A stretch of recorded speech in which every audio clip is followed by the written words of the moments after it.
The kick's power comes from the torque generated by the rotation of the hips. It's the same principle that cracks a whip.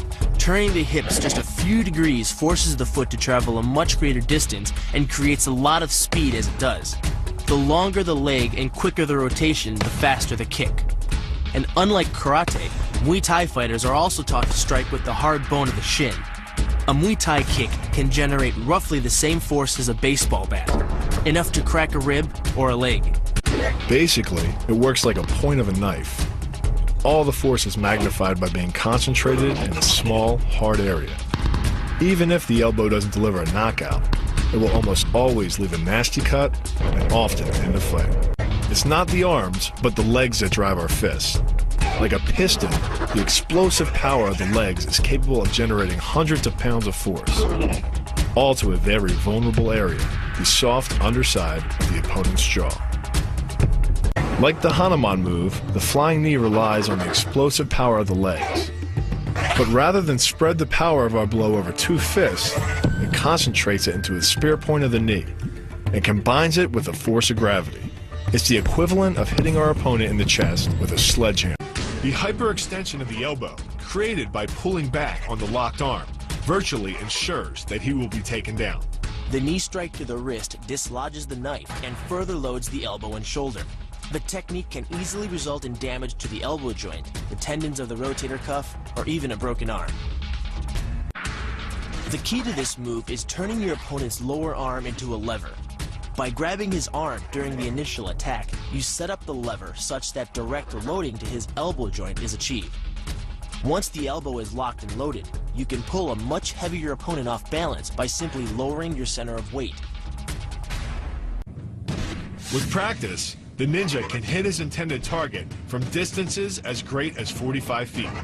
At impact, that's more powerful than a Major League Baseball pitch. This move is more about timing and precision than power.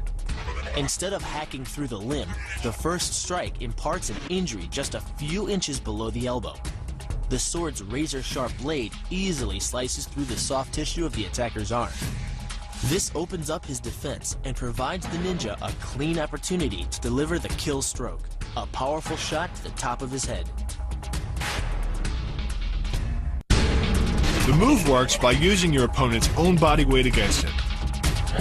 The first strike can land at speeds greater than 20 miles per hour and can stun your opponent with the same injury-producing energy as dropping a bowling ball from over 11 feet onto his torso.